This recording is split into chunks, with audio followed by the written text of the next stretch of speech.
Did it bother you?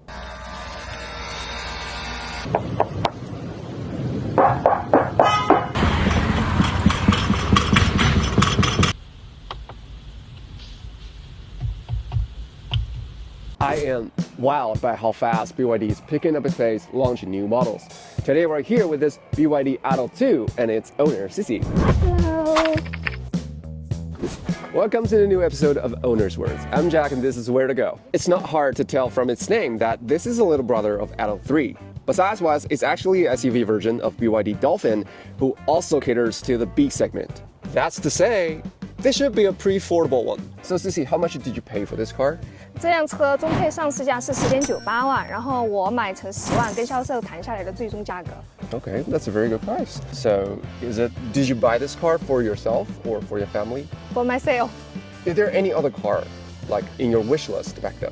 当时看了比亚迪的海豚、海鸥，还有死禽 Plus， 然后最终决定选元 UP 的原因，就是因为它们的空间很大，然后外观非常的简洁，然后我比较喜欢它。Okay, pretty simple. So to me, this boxy shape really has some benefits to the room. This do look like a great cave for 1 or 2 persons, but it cannot be all good being small, right? How's the battery holding up? Is there any reduction? 还好啦，因为我平时通勤的话就是20公里左右，然后出趟远门，重庆周边游的话，最多也就200-300公里。然后对于我来说，这辆车因为是400公里的续航，对我来说真的足够了。Okay, just for information, this is a 400 long-range version and just pretty much the same as the standard range of a BYD Dolphin. From that point, I think they could really add one more top trim to this car, but there's none. So, are you concerned about the battery aging? Is that a problem for you? 在买这个车之前，我有问过我的亲戚朋友，然后他们都是开了几年的电车老司机了，他们都说电池衰减这块的话，其实不用太担心，因为他们都觉得。衰减的不多，然后我平时开车的话，就是日常通勤和出趟远门啦，所以说电池衰减我不会太焦虑了。Okay, so just one more question, like how many times do you charge it in a week? 1周充1次吧，最多了。其实有时候1个月充2次左右。In winter? 对。Wow, that's a very good one. Do you use like heating in winter? 冬天不怎么用空调，夏天比较多用。Wow, that's so brave. Okay, but I think I could really do better with an extra 80 to 100 kilometers because of my weight and my driving style. Yeah, let's drive.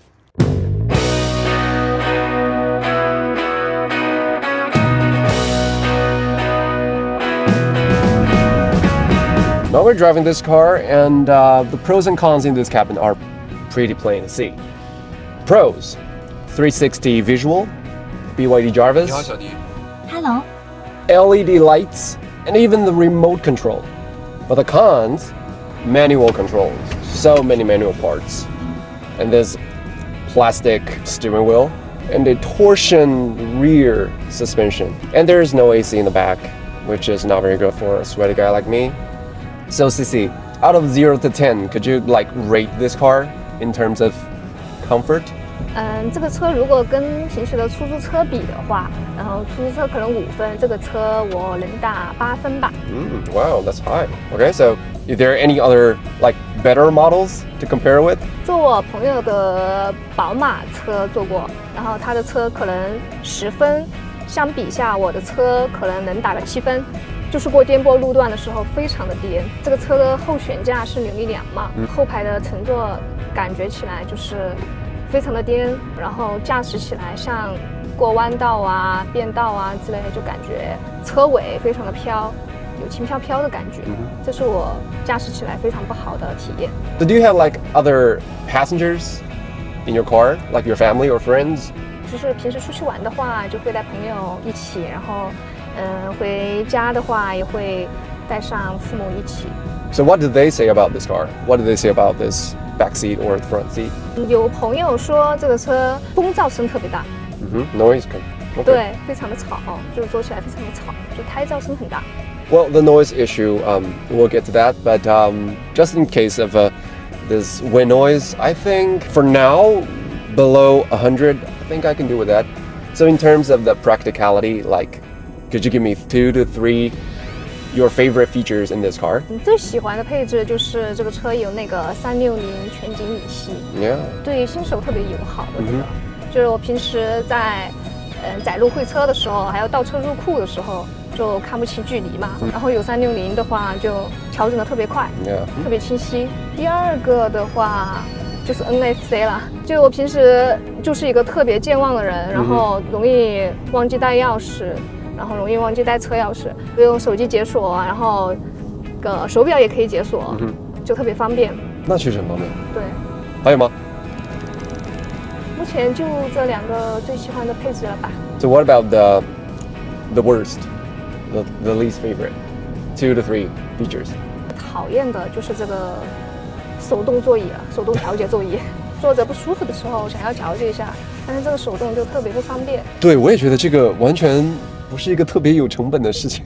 2025年了，还没有这个东西。比如说比亚迪在减配这方面点掉了很多特别重要的东西，所以说选这车的时候第一眼就看上了内饰。Yeah, I kind of like that too. It's minimalistic. It's a little bit futuristic, different from all the previous like BYD models. So in terms of power, this car has 177 horsepower, a top speed of 160 kilometers per hour, 0 to 100 in 7.9 seconds. Well, Cici, how do you like this power? 在城区里面，就平时开50-60码车速的时候，动力完全足够了。然后，但如果像你，比如说走环山路要爬坡的话，那动力就感觉有点吃力了。就你油门必须要踩得很深，它才能爬得上去。如果有带人爬过坡吗？有带人。那还是比较吃力的，对吧？对对，比较吃力。Very quick question: Are you a fast driver or slow driver? 你在城区的话，我喜欢慢慢开；开高速的话，就比较放飞自我了，喜欢开得很快。Well, we said the power, and yeah, the car has one benefit that is really good because it's only 1.5 tons weight. That's so much lighter than all those big ones like Li Auto or Xpeng. And for that, I would call them a proper combination for this power. So right now we are taking this U-turn, and here comes the question. Do you think this car is maneuverable enough for you? 对于新手来说是非常好开的，我个人认为。然后平时主要就是通勤嘛，城区里面开就非常适合。Is there any like moments that you feel that it's a little bit, how do I say this, incapable? 其实我还是有点续航焦虑的，这是我目前不安心的地方。就出门的时候，如果我剩50%的电，然后可能就剩个200公里左右，但是我可能要出一趟远门，上个高速，可能要去100多公里的地方，那我可能就会提前去规划我什么时候充电，这趟路下来我的电是否够用，那我可能会有这样的一个计划焦虑在，还是会有一些问题的。对，还是会有续航焦虑。这也是我为什么买中配的原因，因为高配没有更多的续航。对。Yeah, I have to mention that even though this car is pretty affordable, but just look at the headspace. It's dramatic. This is really huge. So for that, I think this is a really, really good bargain.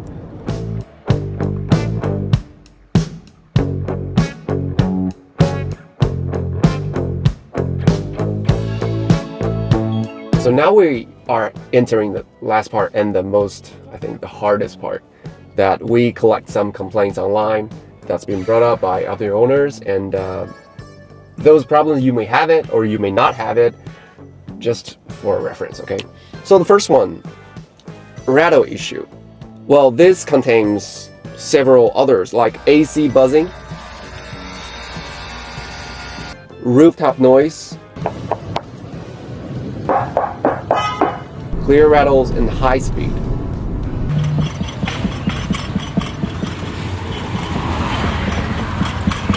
Do you ever have this noise? This is really strange, like something is like fighting to get out of there. The second one, camera failure. All the cameras just went down. Black, all black. 没有出现过。 Wow, okay. Third one, power system failure. Wow, this is a big one. This is a like a deep problem, like deep into the power system. 也没有出现过。 Okay. But do you have any other problems in the past 5 months? 我仪表盘的时候有一次停完车下来，然后熄完火，发现仪表盘会有一个电流声，就像收音机那种滋啦滋啦的声音。Okay. 之前后面有跟售后说过这个问题，然后他说让我开去 4S 店检查，但是后面又没有出现过这个声音了，就是偶然会听到那种电流声。还有就开高速的时候，能听到那个右方后视镜有一个口哨声。就你车速过快的话，它会有那种像风声一样，窗户只开了一点点。对，那种就是那种妖风进来的那种声音，然后一直以为我的车窗是没有关完整的，然后关了一下，然后发现不是啊，然后我就可能是后视镜啊，或者是车窗哪里出了问题，就很小的一个细节。That is new. I think this is kind of annoying. I think. Well, all those problems, do they bother you? Make it a bad impression of BYD, the brand, on you? 我觉得还好诶，因为我在买这个车之前的话，也看了一些他们的一些老车主的评价，发现大家都可能会出现或多或少的一些小问题，所以说买这个车之前，我已经有了心理准备了，所以说对比亚迪的印象没有减分。The lady here seems to be really forgiving. Okay, so don't let her down. Well, it's nice and shiny, so we're gonna wrap this up, but with your words. So how do you feel about this car so far? 这是一辆中规中矩的通勤车，对于我来说还是比较适合家庭的第2辆电车了。So what would you say to our audience worldwide or to the BYD, the maker? 希望大家能够按照自己的需求去买车，然后对比亚迪的话，我希望厂家能够把汽车的细节的质量给把控好。Okay, so BYD, you heard it. Just try to make this better with your assembly and battery. Okay, and thank you so much. Thank you for sharing. That's a really good one. Yeah, thank you for watching. And I'm Jack. This is Where to Go. There will be a lot more cars coming in next year, so stay close and make sure you subscribe and like. We'll see you soon.